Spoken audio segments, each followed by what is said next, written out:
ሰላም እንዴት ናችሁ የቻናላችን ቤተሰቦች በያላችሁበት ሰላማችሁ ይብዛ። ዛሬ ይዤላችሁ የመጣሁት ክፍል 3 ከተ እስከ ኘ ያሉ ፊደላትን ነው።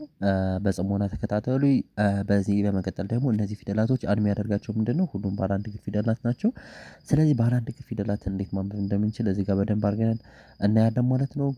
ከልባችሁ ከተከታተላችሁኝ ባለ አንድ እግር ፊደል ከዚህ በኋላ ማንበብ ወይም መጻፍ ሊከብዳችሁ አይገባም ማለት ነው። ተ ቱ ቲ ታ ቴ ት ቶ እነዚህ ፊደላቶች እንግዲህ ተ ትባላለች ማለት ነው። መስቀል ነው የምመስለው።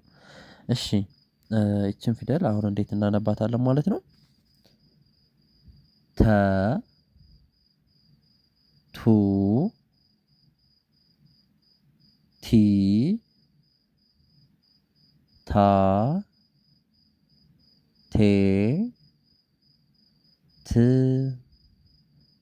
ቶ አሁን ደግሞ አንድ ባንድ እየከላው ከኋላ ወደፊት አነባለሁ። ቶ ት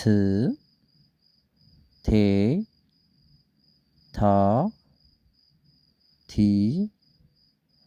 ቱ ተ እሺ ቤተሰቦቼ አሁን እዚህ ጋር በደንብ አድርጋችሁ ልትገነዘቡት የሚገባ ነገር ምንድነው? ተ ስንል መስቀል ብቻ ነው የምትመስለው ማለት ነው። ቀጣይ ደግሞ ቸ እንላለን። ቸ ስንል ተን እንጽፍና ከላይ አንድ አግድም እንጨምርበታለን። በዛን ሰዓት ከተ ወደ ቸ ትቀየራለች ማለት ነው። ቸ ቹ ቺ ቻ ቼ ች ቾ እሺ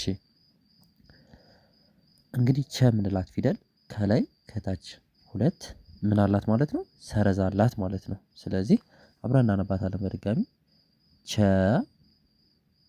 ቹ ቺ ቻ ቼ ች ቾ አሁን ደግሞ ልክ እንደተለመደው ከኋላ ወደፊት እናነባለን። ቾ ች ቼ ቻ ቺ ቹ ቸ ኦኬ እነዚህ ሁለቱ ፊደላቶች ምንድነው ተመሳሳይ የሚያደርጋቸው? እያንዳንዱ ቅጥል አንደኛ ከአንደኛ፣ ሁለተኛ ከሁለተኛ፣ ሶስተኛ ከሶስተኛ ፊደል ሙሉ ቅጥላቸው ተመሳሳይ ነው ማለት ነው። ስለዚህ ባለ አንድ እግር ፊደላቶች ተመሳሳይ የሆነ ቅጥል አላቸው። ነገር ግን ፊደሉን ልዩ የሚያደርጋቸው የራሱ የሆነ ፀባይ አላቸው ማለት ነው። እሺ ወደ ቀጣይ ደግሞ ስናልፍ ሀ ብዙሃን ውሃ ትባላለች። ሀ ሁ ሂ ሃ ሄ ህ ሆ ሆ ህ ሄ ሃ ሂ ሁ ሃ ኦኬ እሺ እነዚህ ፊደላቶች ደግሞ ብዙሃን ውሃ ይባላሉ። ሀ ሁ ሂ ሃ ሄ ህ ሆ ኦኬ በደንብ አድርጋችሁ እዚህ ጋር ማየት ያለባችሁ ነገር ምንድነው? እያንዳንዱ ፊደል ያለውን ቅጥሉ ምን ይመስላል? ለምሳሌ አሁን እቺ ሆ የምንላትን ፊደል እስኪ አብረን እናያት። ሆ አነሳኋት ማለት ነው። እዚች ጋር ያለችዋ ቅጥል ትታያችኋለች። ይችኛዋ ፊደል እና ይችኛዋ ፊደል እዚች ጋር ባለችዋ ቅጥል ብቻ ነው የሚለያዩት። እዩት ሳነሳ እዚች ጋር ባለችዋ ፊደል ቅጥል ብቻ ነው ፊደላቱ የሚለያይ ማለት ነው። ሆ ብለናል። ህ ሄ ሃ ሂ ሁ ሃ እሺ አሁን ደግሞ ወደ ነ እንሄዳለን ማለት ነው። ወደ ነ ነ ኑ ኒ ና ኔ ን ኖ ኖ ን ኔ ና ኒ ኑ ነ። እሺ እነዚህ ፊደላቶች ደግሞ ነ ብለናቸዋል ማለት ነው። ነ አሁን ልክ እንደተለመደው በክብ ውስጥ እያስገባን እናነባቸዋለን። ነ ኑ ኒ ና ኔ ን ኖ። ኦኬ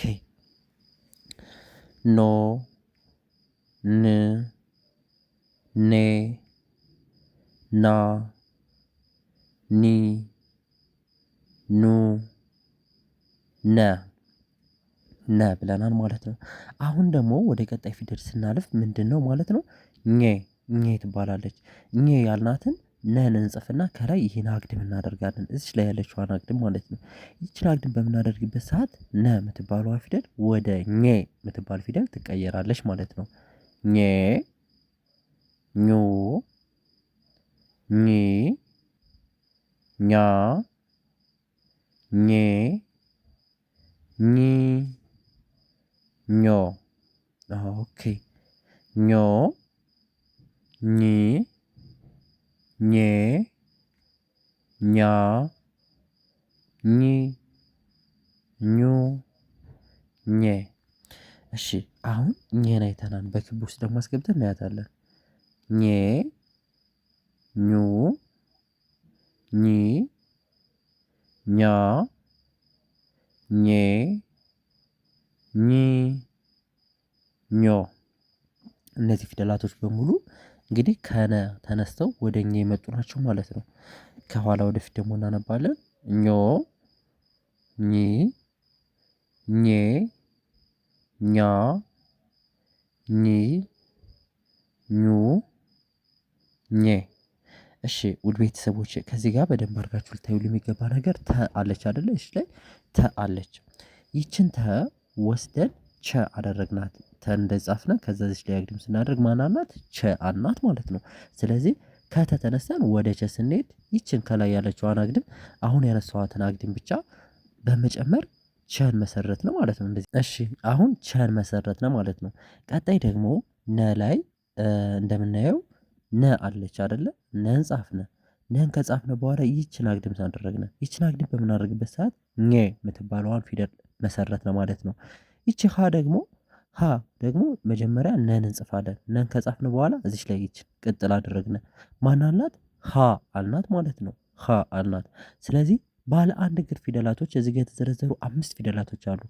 5ቱም ፊደላቶች ባለ አንድ እግር ቢሆኑም አንዱ ከአንዱ እየተመሰረተ ነው ማለት ነው።